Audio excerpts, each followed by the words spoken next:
Welcome to Mana TV news bulletin. ముందుగా headlines.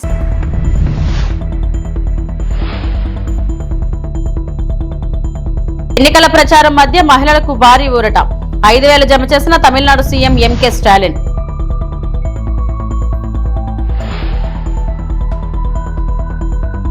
శ్రీకాళహస్తిలో గిరి ప్రదక్షిణ మార్గానికి శంకుస్థాపన. దేవాలయాల అభివృద్ధికి ప్రభుత్వం కట్టుబాటు. AP deputy CM Pawan Kalyan.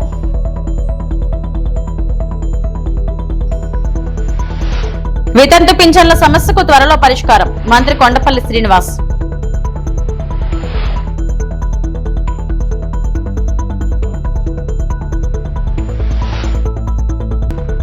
Ayaz మున్సిపాలిటీని దత్తత తీసుకుంటా మల్లు రవి.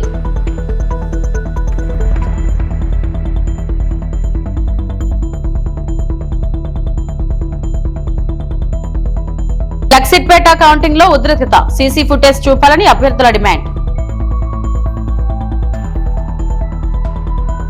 తమిళనాడు శాసనసభకు ఏప్రిల్ నెలలో ఎన్నికలు జరగనున్నట్లు ప్రచారం జరుగుతున్న నేపథ్యంలో ఆ రాష్ట్ర ముఖ్యమంత్రి ఎంకే స్టాలిన్ మహిళలకు గుడ్ న్యూస్ చెప్పారు.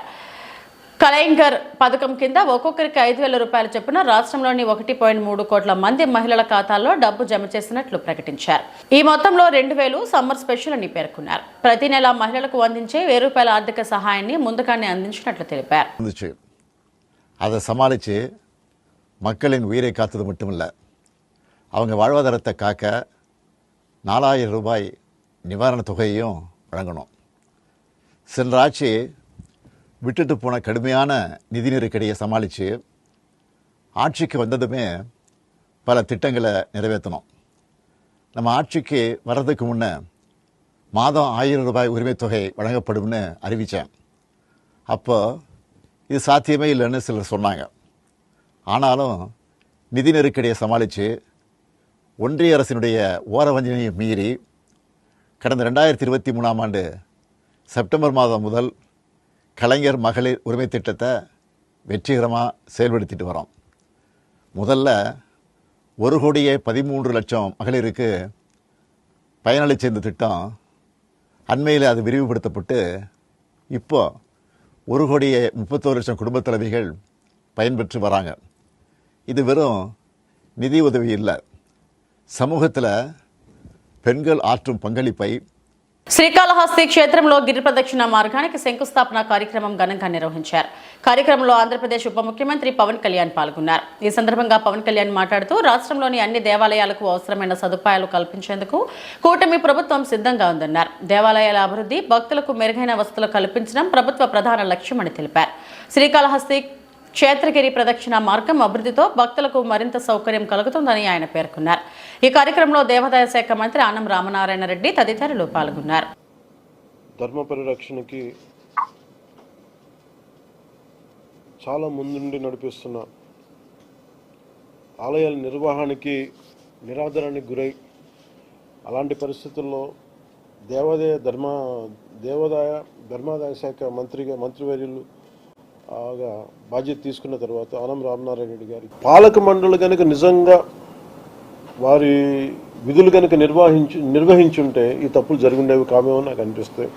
సో భవిష్యత్తులో వాళ్ళు చేసిన ఆ తప్పిదాలు కానీ ఆ అపచారాలు కానీ మనం చేయకుండా ఉండాలి. మనకి ఆ సర్వేశ్వరుడి ఆశీస్సులు మనకు బలంగా ఉండాలంటే మనం పాలిటిక్స్ అసైడ్ లేదంటే ఎటువంటి విషయాలకి తావివ్వకుండా నిజంగా మనం ఆ పరమేశ్వరుడు మనం రక్షిస్తాడు కాబట్టి ఆయన కృతజ్ఞతాపూర్వకంగా మనం అపచారాలు జరగకుండా చూసుకోవాలి. పాలక మండలి బాధ్యతను మనస్ఫూర్తిగా మీ అందరికీ ఒక విన్నపంతో తెలియజేసుకుంటున్నాను.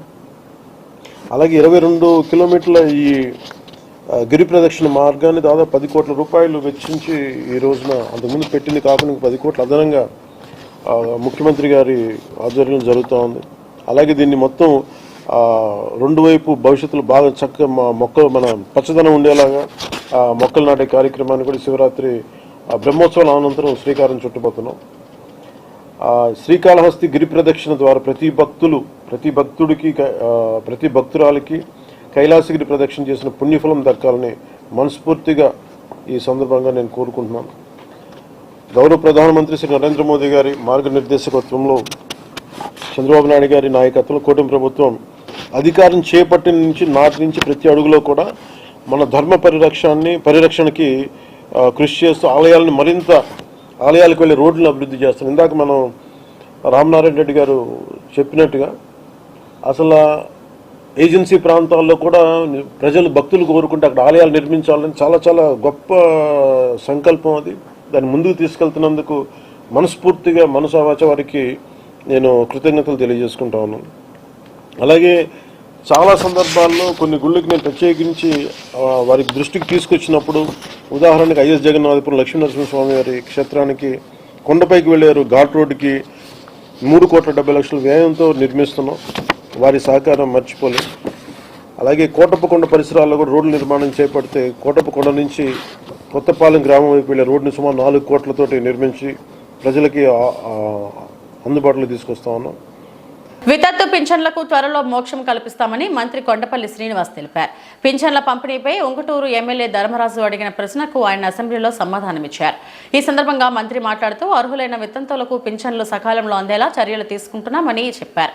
పెండింగ్ లో ఉన్న దరఖాస్తులను పరిశీలించి అర్హత ఉన్నవారికి పింఛన్లు మంజూరు చేస్తామని తెలిపారు. పింఛన్ వ్యవస్థను మరింత పారదర్శకంగా సమర్థవంతంగా అమలు చేసే దిశగా ప్రభుత్వం చర్యలు చేపట్టిందన్నారు. 2029 నాటికి 39 లక్షల పెన్షన్లు ఉన్నాయి అధ్యక్ష. అది తక్కువ అధ్యక్ష. 54,10,000 పెన్షన్స్ 2019కి ఉన్నాయి అధ్యక్ష. అక్కడి నుంచి వాళ్ళు 65 లక్షలు చేశారని చెప్పాలి అధ్యక్ష. ఎందుకంటే 39 అనేది చాలా తప్పు. 54,10,000 పెన్షన్స్ 2019 నాటికి అప్పటి కూటమి ప్రభుత్వం ఇవ్వడం జరిగింది అధ్యక్ష, తెలుగుదేశం ప్రభుత్వం. మరి అలాగే పెన్షన్ తీసామని చెప్తున్నారు అధ్యక్ష. ఇప్పటి వరకు గత 20 నెలలుగా పెన్షన్స్ తీయడం అనేది ఎక్కడా జరగలేదు అధ్యక్ష. గత గవర్నమెంట్లో 6 నెలలకు ఒకసారి 6 స్టెప్ వ్యాలిడేషన్ అని చెప్పి పెన్షన్ తీసి కొత్తవి ఇచ్చారు అధ్యక్ష. కానీ ఈ 20 నెలల్లో పెన్షన్స్ అనేది ఎవరికి కూడా తీయలేదు అధ్యక్ష.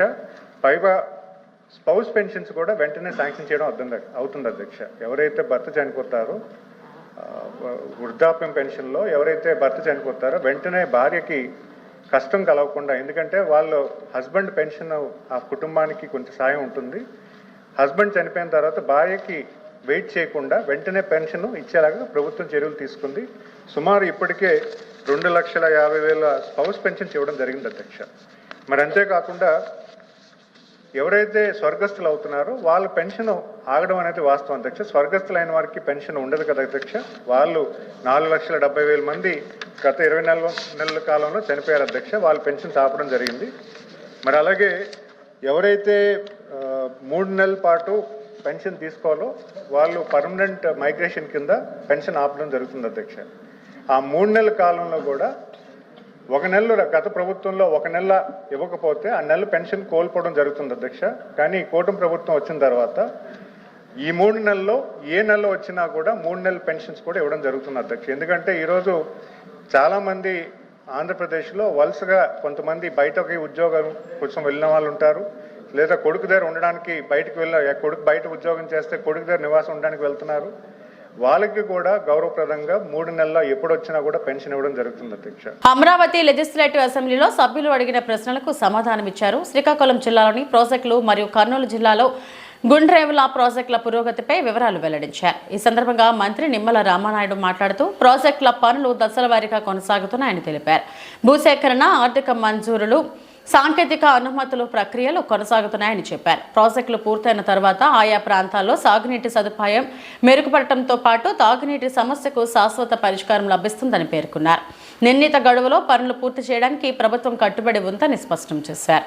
కర్నూలు, నంద్యాల జిల్లాలకు సంబంధించి కొడమూరు, కర్నూలు, నందికొట్కూరు, శ్రీశైలం, పాణ్యం, నంద్యాల, ఆలగడ్డ, బనగానపల్లి అంటే ఏదైతే ఈ యొక్క కేసీ కెనాల్కి సంబంధించి మేజర్గాను, అదేవిధంగా కర్నూలు, నంద్యాల, కడప పట్టణాలకు సంబంధించి త్రాగునీటి సరఫరా కోసం భవిష్యత్తులో ఆదోని, ఎమ్మినిగూరు, మంత్రాలయం, ప్రతికొండ, కొడుమూరుకు సంబంధించినటువంటి మరి ఈ యొక్క పశ్చిమ ప్రాంతానికి అవసరాల దృష్ట్యా ఈ యొక్క గుండ్రేవుల రిజర్వాయర్ని రూపొందించిన మాట వాస్తవం అధ్యక్ష.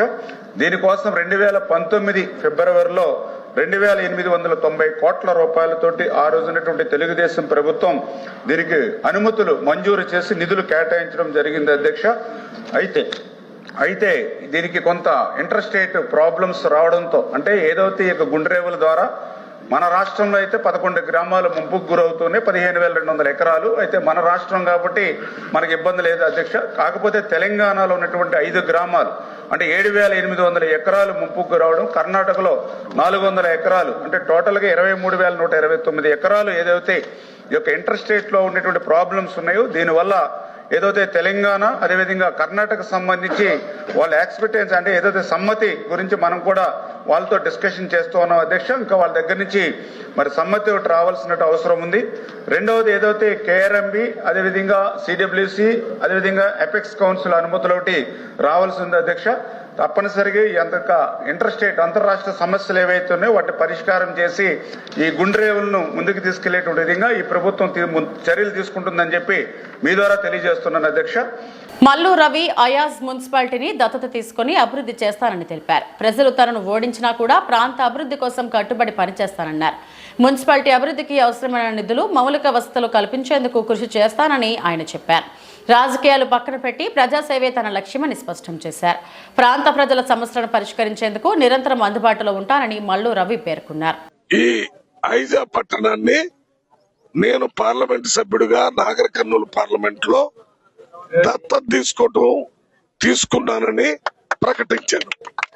ఈ దత్తత తీసుకోవటం వల్ల ఇక్కడ రాష్ట్ర ప్రభుత్వం నుంచి వచ్చే రోడ్ల కోసం గాని, డ్రైన్ల కోసం గాని, ఇండ్ల కోసం గాని, పెన్షన్ల కోసం గాని, రేషన్ కార్డుల కోసం గాని, ఉద్యోగం కోసం గాని అన్ని రకాల స్కీములు ప్రణాళికలు ఈ ఐజా పట్టణంలో ఇంప్లిమెంట్ చేసి దాని ద్వారా ఇక్కడ ఉన్న ప్రజల జీవన విధానంలో ఒక పెను మార్పు తీసుకొని రావాలనే ఉద్దేశంతో నేను సంపత్ గారు మాట్లాడుకుని మరి దీన్ని దత్తత తీసుకోవటం జరిగింది. లక్సెట్టిపేట మున్సిపాలిటీలో ఎన్నికల కౌంటింగ్ సందర్భంగా ఉద్రిక్తత చోటు చేసుకుంది. 3వ వార్డుకు సంబంధించిన 2వ బ్యాలెట్ పెట్టెలకు కవర్ సీల్ లేకపోవడంతో అభ్యర్థులు ఆందోళన వ్యక్తం చేశారు. ఈ అంశంపై అధికారులు అభ్యర్థుల మధ్య వాగ్వాదం జరిగింది. కొంతమంది అభ్యర్థులు కాంగ్రెస్ అభ్యర్థులు అక్రమాలకు పాల్పడ్డారని ఆరోపించారు. కౌంటింగ్ ను తాత్కాలికంగా నిలిపివేసి సీసీ ఫుటేజ్ ద్వారా స్పష్టత ఇవ్వాలని అభ్యర్థులు డిమాండ్ చేశారు. పరిస్థితిని అదుపులోకి తీసుకురావడానికి అధికారులు చర్యలు చేపట్టారు. పేపర్ సీల్ కాదు సార్, ఇది ఎందుకు మీరు దానికి సమాధానం చెప్పండి. మిగతా 14 వార్డులలో క్లాత్ ప్యాకింగ్ వచ్చింది, ఒక 3వ వార్డులో ఎందుకు క్లాత్ ప్యాకింగ్ రాలే? మా ఆబ్జెక్షన్ మీరు సమాధానం చెప్పండి. మా ఆబ్జెక్షన్ మీరు సమాధానం చెప్పిన తర్వాతనే కౌంటింగ్ స్టార్ట్ చేయండి. ఏ దద్దమ్మలాగా చదువు ట్రైనింగ్ ఉండదా? ఎలక్షన్ ట్రైనింగ్ ఉండదా? చూడండి,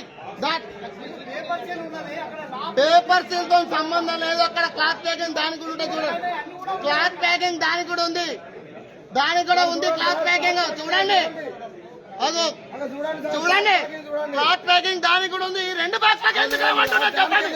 ఈ 2 బాక్స్లకు ఎందుకు క్లాత్ ప్యాకింగ్ ఉన్నది? ఎందుకున్నది సార్ తేడా? మరి దీనికి ఎందుకు చేయలేదు అంటున్నాం మేము. ఈ 2 బాక్స్లకు ఎందుకు చేయలేదని క్వశ్చన్ చేస్తున్నాం చెప్పండి. ఈ 2 బాక్స్లకు ఎందుకు చేయలేదు క్వశ్చన్ చేస్తున్నాం మేము. చూపించండి అప్ టు డేట్. అరే వట్టిదే కావచ్చు సార్, అది వట్టిదే కావచ్చు అంటే మీరు సార్, అది వట్టిదే కావచ్చు. దీనికైనా మార్కింగ్ ఇచ్చుకున్నారా? 3వ వార్డు గిట్ట మాకు తెలియదు. తిరుమల శ్రీవారిని నైవేద్య విరామ సమయంలో తమిళనాడు మాజీ ముఖ్యమంత్రి ఎడప్పాడి పళనిస్వామి కుటుంబ సమేతంగా స్వామివారిని దర్శించుకున్నారు. వీరికి ఆలయ అధికారులు స్వాగతం పలికి దర్శన ఏర్పాట్లు చేశారు. దర్శనానంతరం రంగనాయకుల మండపంలో వేద పండితులు వేదాశీర్వచనం అందించగా ఆలయ అధికారులు స్వామివారి తీర్థ ప్రసాదాలను అందజేశారు.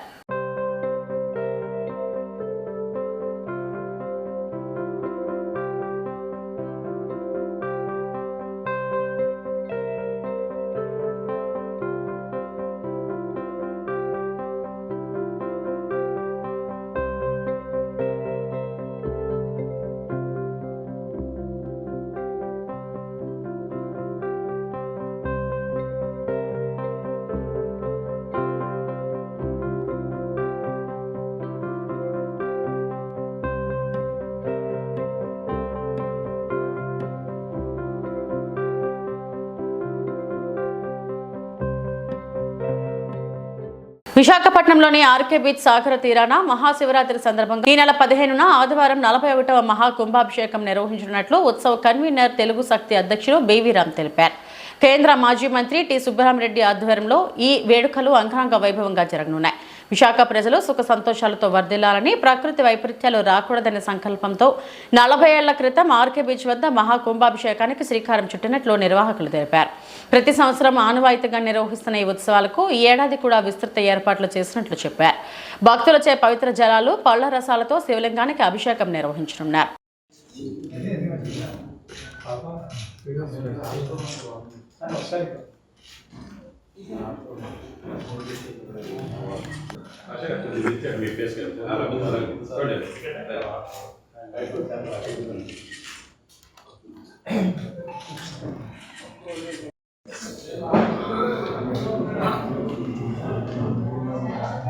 అందరికీ నా ఉదయపూర్ నమస్కారాలు.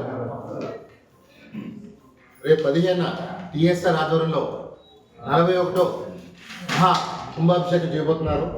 ఇది గడిచిన 40 సంవత్సరాల ఈ తాతగారైన శివభక్తులు గారు ఒకటే చెప్పారు, సుబ్రహ్మణ్య గారు, ఇది విశాఖపట్నంలో మీరు చేస్తే విశాఖపట్నం ప్రజలకి మంచిదని, ఎటువంటి ఆటంకం రాకుండా విశాఖపట్నం అవుతారని చెప్పి మనం చేశారు.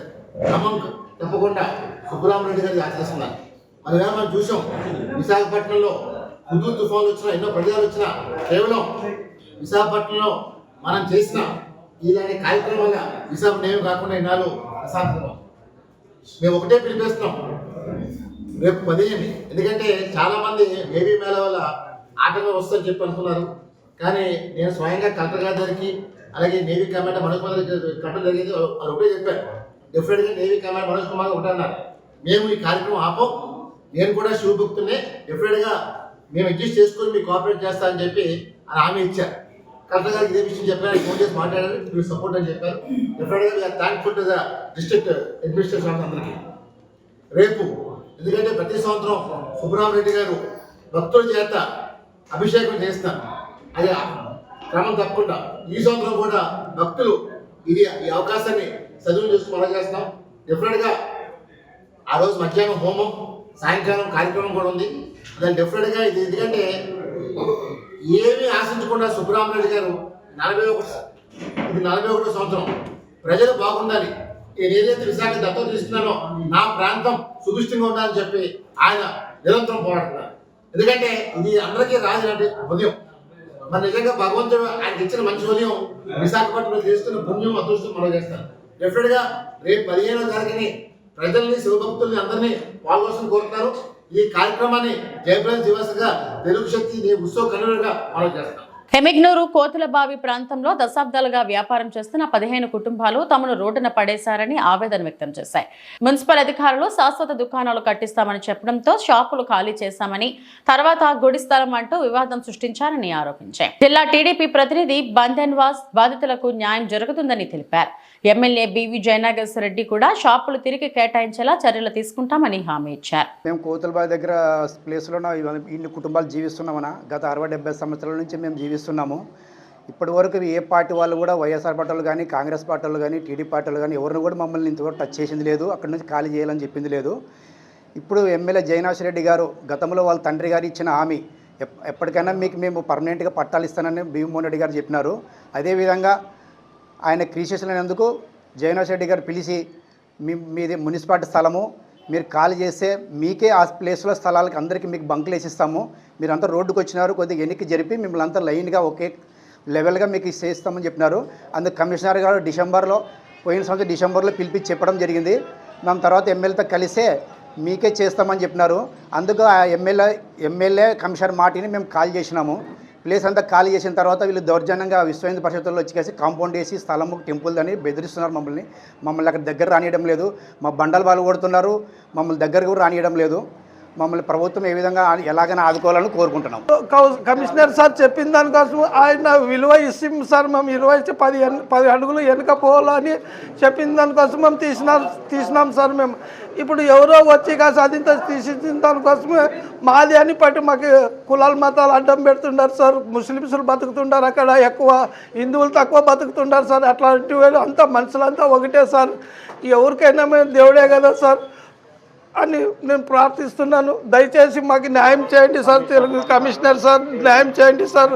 ఇప్పుడు నిన్న మరి తీసిపారిస్తున్నారు సార్, మాకు న్యాయం చేయండి సార్, దయచేసి న్యాయం రోడ్న పడ్డాం సార్, మా భార్య తీరిపోయింది సార్, కొంచెం చేయండి సార్, మా పిల్లలు ఉన్నారు, ఆడపిల్లలు ఉన్నారు సార్, దయచేసి మీకు నమస్కారం చెప్తాను సార్. తమ న్యాయపరమైన సమస్యలను పరిష్కరించాలని డిమాండ్ చేస్తూ రాష్ట్ర ఉపాధ్యాయ సంఘం ఆధ్వర్యంలో శుక్రవారం ఉదయం చిత్తూరు నగరంలో ఉద్యోగులు ధర్నా నిరసన కార్యక్రమాలు చేపట్టారు. కలెక్టరేట్లో ధర్నా కార్యక్రమానికి కలెక్టర్ అనుమతి ఇవ్వకపోవడంతో స్థానిక గాంధీ సర్కిల్ వద్ద ఉపాధ్యాయులు తమ ధర్నాలు నిరసనలు కార్యక్రమాలను కొనసాగించాల్సి వచ్చింది. ఈ సందర్భంగా ఎస్టీయూ జిల్లా అధ్యక్ష ప్రధాన కార్యదర్శులు మదన్ మోహన్ రెడ్డి, షేక్ ఇలియాస్ మీడియాతో మాట్లాడారు. తక్షణమే 12వ వేతన సవరణ సంఘాన్ని ఏర్పాటు చేయాలని, అప్పటి వరకు 30% మేర మధ్యంతర భృతిని మంజూరు చేయాలన్నారు. అదేవిధంగా ఉద్యోగ ఉపాధ్యాయులకు రావాల్సిన ఆర్థిక బకాయిలను వెంటనే చెల్లించాలని, 2003 డిఎస్సీ ఉపాధ్యాయులు పోలీసులకు పాత పెన్షన్ విధానాన్ని అమలు చేయాలని, సిపిఎస్ను వెంటనే రద్దు చేయాలని డిమాండ్ చేశారు. అధ్యక్షుడిగా నేను పనిచేస్తున్నాను. నా పేరు మదన్ మోహన్ రెడ్డి. ఎస్టీయూ రాష్ట్ర శాఖ ఇచ్చిన పిలుపు మేరకు ఏదైతే కూటమి ప్రభుత్వం ఎన్నికలకు ముందు హామీ ఇచ్చిందో ఎన్నికల ప్రణాళికలో, ఆ ఎన్నికల ప్రణాళికని అమలు చేయాలా, ఏదైతే ఆర్థిక పరమైనటువంటి హామీలు ఉద్యోగస్తులకు ఇచ్చిందో అదన్నీ కూడా అమలు చేయాలనేటువంటి డిమాండ్తో మా రాష్ట్ర శాఖ దశలవారీ పోరాటాన్ని పిలుపునిచ్చింది. అందులో భాగంగా జనవరి 30వ తేదీ ప్రతి మండల కేంద్రంలో కూడా తహసీల్దార్లకు వినతి పత్రం సమర్పించడం జరిగింది. ఈ రోజు ఫిబ్రవరి 13వ తేదీ జిల్లా కేంద్రాల్లో ధర్నా నిర్వహించమని తెలియజేశారు. ఫిబ్రవరి 25వ తేదీ చలో విజయవాడ కార్యక్రమం కూడా చేపట్టబోతున్నాం. ముఖ్యంగా 12వ పిఆర్సీ కమిషన్ కు చైర్పర్సన్ ని నియమించాలి. అలాగే 4 డిఏలు పెండింగ్ లో ఉన్నాయి. ఆ పెండింగ్ డిఏలు 4 కూడా మాకు వెంటనే మంజూరు చేయాలి. సిపిఎస్ విధానం పైన సమగ్రమైనటువంటి విధానం మేము తీసుకొస్తామని చెప్పి గతంలో హామీ ఇవ్వడం జరిగింది. గతంలో మనకు ఎన్నికలకు ముందు గౌరవ ముఖ్యమంత్రి కానీ గౌరవ ఉప ముఖ్యమంత్రి కానీ ఇద్దరు కూడా హామీ ఇవ్వడం జరిగింది. మెరుగైనటువంటి విధానాన్ని సిపిఎస్ విధానం పైన ప్రకటిస్తామని. సో ఆ డిమాండ్ కూడా పరిష్కరించాలని చెప్పి కూడా తెలియజేస్తూ, రిటైర్ అయినటువంటి ఉద్యోగస్తులకి 15 నెలలు కావస్తున్న గ్రాట్యుటీ కూడా వచ్చేటువంటి పరిస్థితి లేదు. సో రిటైర్ అయినటువంటి ఉద్యోగస్తులందరికీ కూడా గ్రాట్యుటీ మంజూరు చేయాలి. అలాగే పిఎఫ్ కానీ ఏపీజీఎల్ఐ కానీ ఇవన్నీ కూడా వాళ్ళకు రిటైర్ అయినటువంటి ఉద్యోగస్తులకి ఫైనల్ పేమెంట్స్ సంవత్సరాలు 15 నెలలు 16 నెలలు అయింది, ఇప్పటికీ అట్లే పెండింగ్ లోనే ఉన్నాయి. సో వాళ్ళు రిటైర్ అయినటువంటి ఉద్యోగులు వాళ్ళ పిల్లలకు పెళ్లిళ్ళ విషయంగా కానీ లేదు ఇల్లు కట్టుకోవాలనేటువంటి ఉద్దేశంతో కానీ ఈ డబ్బులు వస్తాయని చెప్పి వాళ్ళు 1000 కళ్ళతో ఎదురు చూస్తున్నారు. కానీ ప్రభుత్వము ఇవ్వలేదు ఇంతవరకు. సో ఇవన్నీ కూడా ఈ డిమాండ్లు పరిష్కరించాలని చెప్పి కూడా దశలవారీ పోరాటంలో ఈరోజు జిల్లా స్థాయిలో చేస్తున్నాము. సో వెంటనే ప్రభుత్వం ఈ సమస్యలన్నీ కూడా పరిష్కారం చేయాలని చెప్పి కూడా మేము కోరుతున్నాము. ఎస్టీయూ జిల్లా శాఖ. ఇవి ఇప్పటివరకు నా బులెటిన్ అప్డేట్స్. నమస్తే.